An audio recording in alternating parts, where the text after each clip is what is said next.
Welcome to third session of electrochemistry.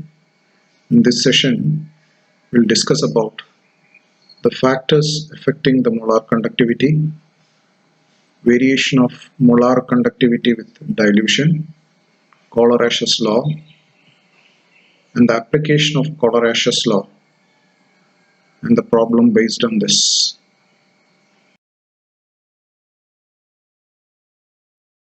Now let us look into the two important factors influencing the conductivity of electrolytes. One is nature of electrolyte and the second is concentration of the solution. As far as nature of electrolyte is concerned, you know what is electrolyte? Electrolytes are the substance which are capable of conducting electricity either in the dissolved state or in the molten state. And there are two different types of electrolytes. One is strong electrolytes. The examples are sodium chloride, sodium hydroxide, potassium hydroxide, potassium nitrate, potassium chloride, etc. They are completely ionized in aqueous solution. Therefore, they will show high values of conductivity, both molar as well as equivalent. High values of conductivity. They're completely ionized means when dissolved in water, they will separate as anions and cations. Say for example, when you add sodium chloride into water, it will become Na plus and Cl minus. It will get completely separated. Then there are weak electrolytes or organic acids. The most simplest one is acetic acid. You can also call it as ethanoic acid. Then ammonium hydroxide and your carbonic acid, the soda, carbonic acid. They won't dissociate completely.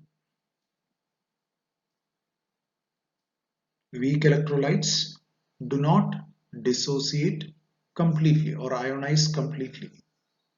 Hence, since the number of anions and cations are lesser due to the lack of complete ionization, their conductivity, whether it is molar or equivalent, is lesser. Now the second factor is concentration of the solution.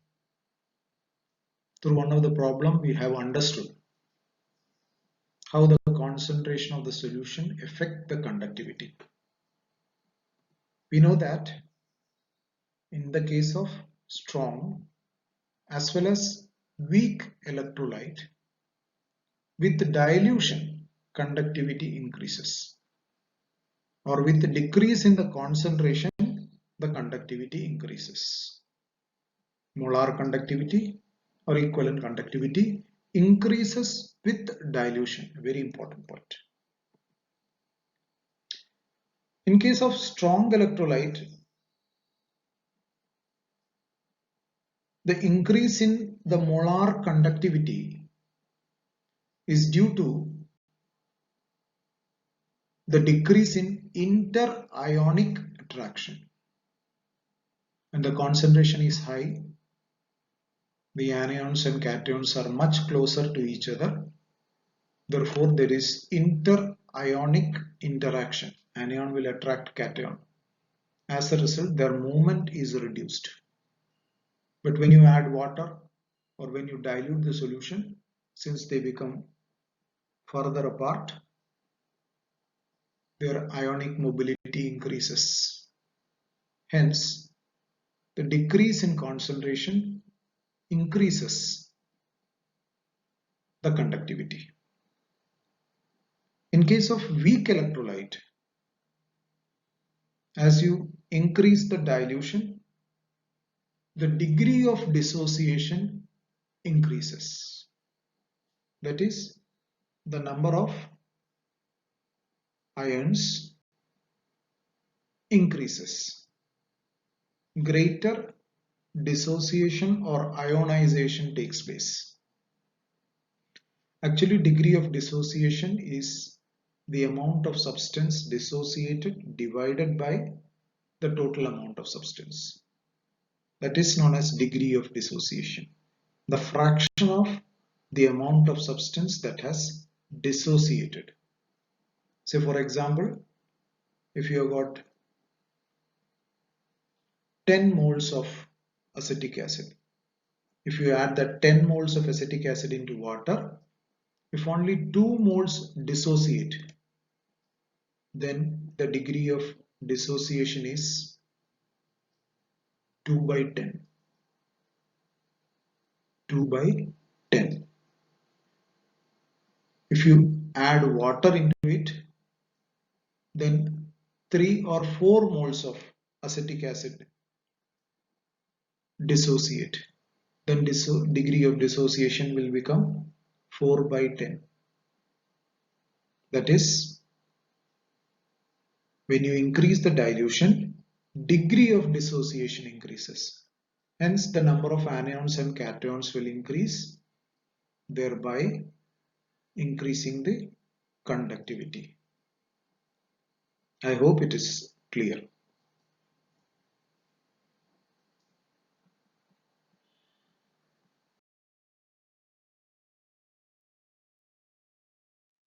Now let us understand this concept graphically. That is variation of molar conductivity with dilution. For that, we have to plot molar conductivity against the square root of concentration. Let us look into the graph of the strong electrolyte. You can see in the case of strong electrolyte, it is a straight line. It is a straight line. If you extend the straight line, which is also known as extrapolation, you will get the molar conductivity at zero concentration. That is known as lambda infinity. That is molar conductivity at infinite dilution.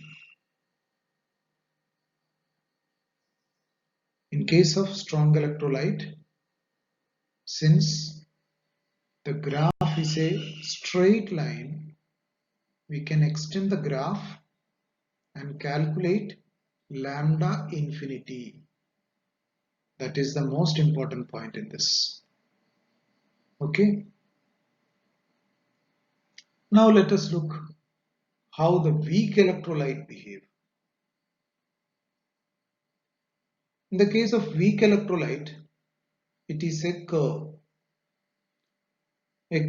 which does not touch the y-axis. Hence, it is very clear that lambda infinity cannot be determined by the extrapolation of the curve. These two graphs are very important from your examination point of view. In both cases, you can see that molar conductivity increases with the dilution. In case of strong electrolyte, it is a straight line. In case of weak electrolyte, it is a curve.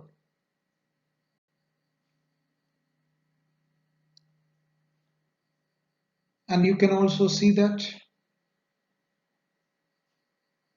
the lambda infinity, or you can also call it as molar conductivity at zero concentration, can also be said as limiting molar conductivity, can only be calculated in case of strong electrolyte graphically.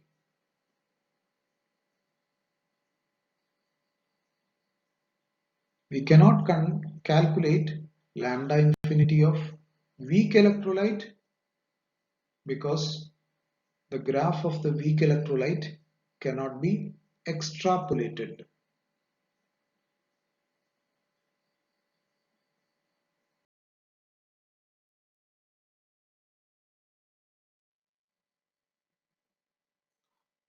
Limiting molar conductivity or molar conductivity at infinite dilution or molar conductivity at zero concentration. These three terms, all these three are one and the same and very important. From the graph, it's very clear. Lambda infinity at infinite dilution can be determined only in the case of strong electrolyte because extrapolation of the straight line is possible. Why it is not possible to determine lambda infinity of a weak electrolyte? Because it is a curve which becomes parallel to the y-axis when the concentration approaches zero.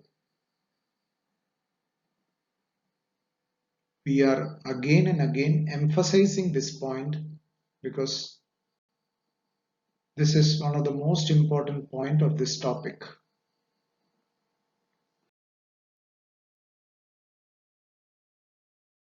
You've seen that the graph between molar conductivity and square root of a concentration in case of a strong electrolyte is a straight line.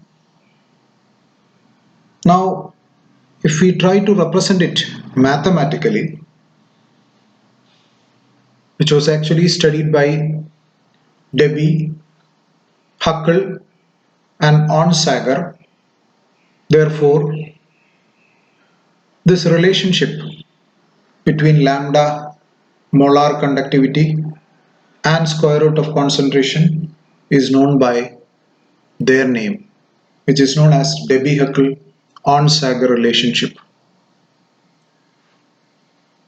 You know the equation for a straight line. It is y is equal to mx plus c. In this case, y is lambda m, x is root c. The slope is minus b because it is negative.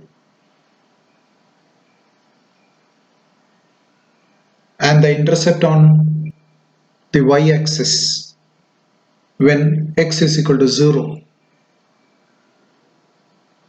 that is actually lambda infinity. So using this relationship, we can determine the lambda infinity or molar conductivity at infinite dilution or molar conductivity at zero concentration of a strong electrolyte.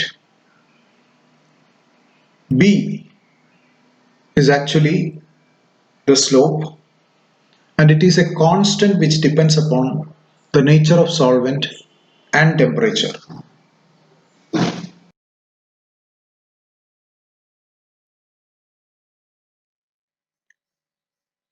In the previous two slides, we have emphasized on the point that we cannot determine the lambda infinity of a weak electrolyte graphically. So in order to determine the lambda infinity, that is molar conductivity at infinite dilution of a weak electrolyte, we use a law suggested by Color-Ashes. The Color-Ashes law states that the limiting molar conductivity of an electrolyte is the sum of individual ionic conductivities of anions and cations present in it at infinite dilution. Actually, this is quite simple. If you look the mathematical representation of this, lambda infinity of CH3COH is equal to lambda infinity of CH3CO minus lambda infinity of H plus. Okay, lambda infinity of NaCl will become lambda infinity of Na plus and lambda infinity of Cl minus. The Color-Ashes is actually suggesting at infinite dilution, both weak electrolyte as well as strong electrolyte behave similarly. That is, they are completely dissociated. That is all that is stated in Color-Ashes law. The contribution of the anion towards the total conductivity and the contribution of the cations can be summated, that is added, and they are independent of each other. That is what Color-Ashes law is. Lambda infinity of HCl is equal to lambda infinity of H plus lambda infinity of Cl minus. Lambda infinity of CaCl2 is lambda infinity Ca2 plus 2 into lambda infinity of Cl minus, because when CaCl2 dissociate, it will produce one cation, that is Ca2 plus, and two anions, that is 2Cl minus. Hence this equation. Okay, and this is most important, it is applicable for both strong as well as weak electrolyte. Just as I have said, Color-Ashes only meant to say that at infinite dilution both strong and weak electrolyte behave similarly, that is, they are completely ionized. Now let us look into the applications of Color-Ashes law. The first application is quite obvious: calculation of molar conductivities of weak electrolyte at infinite dilution. That we can understand using an example. We have to find the molar conductivity of acetic acid at infinite dilution. This can actually be obtained. See, lambda infinity CH3COOH is actually equal to lambda infinity CH3COO minus plus lambda infinity H plus, isn't it? Now, see how it comes out. You need to have lambda infinity of CH3COO minus and lambda infinity of H plus. Since at infinite dilution,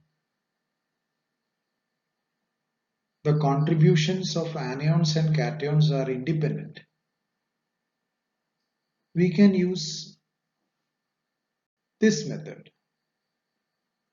To get the lambda infinity of CH3CO minus, we use CH3CONa, which is a strong electrolyte. And to get the lambda infinity of H plus, we use lambda infinity of HCl. And then we reduce it, the lambda infinity of NaCl from it, so that you get the lambda infinity of CH3COOH. You can easily understand by splitting each of these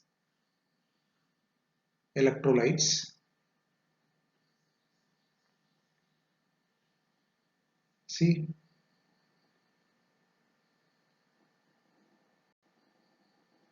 we have splitted each of these electrolytes into anions and cations. It's only possible at lambda infinity. And now you can see there is one Na plus in the positive as well as in the negative, and Cl minus in the positive as well as negative. Lambda infinity, which can be reduced. It reduces CH3COH into CH3CO minus plus lambda infinity H plus. Okay.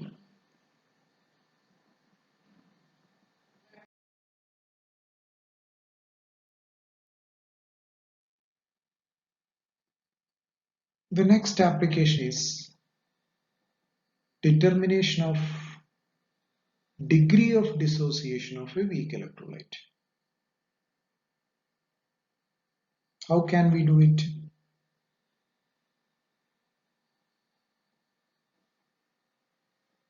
That is equal to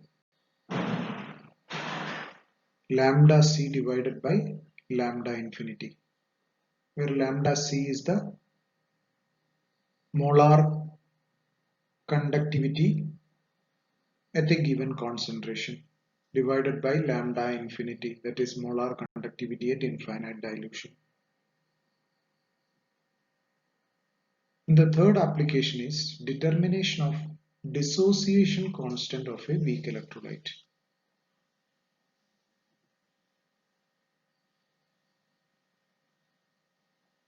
That you studied in the topic equilibrium.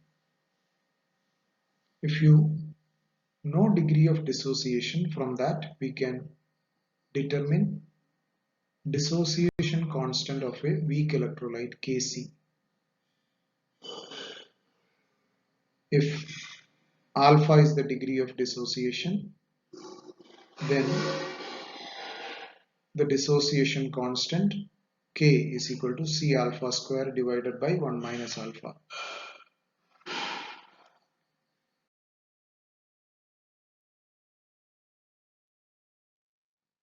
Now let us try to understand the Cauler-Ash's law, application of the first application of Cauler-Ash's law by doing a problem. You have got lambda infinity of ammonium hydroxide. You have to calculate it. You are given lambda infinity of barium hydroxide 457.6, lambda infinity of barium chloride, that is 240, and lambda infinity of ammonium chloride 298.8. Now, to determine lambda infinity of ammonium hydroxide, we need ammonium ions and hydroxide ions. Ammonium ions comes from ammonium chloride and hydroxide ion comes from barium hydroxide. And then we will have to remove barium chloride, because barium and chlorine are the two extra anion and cation that has to be removed. So we'll minus it with barium chloride. So this equation will look like this. And then if you want to split and see, you can see this. Quite simple.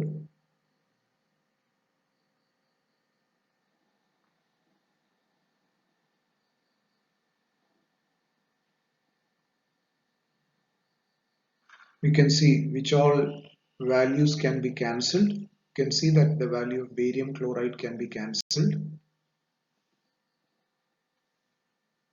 If you cancel the barium chloride, you get lambda infinity of ammonium hydroxide.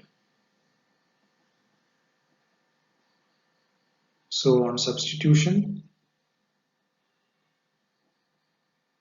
it will look like this.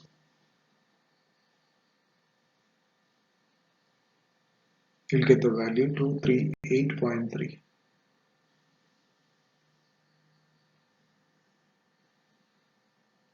Okay.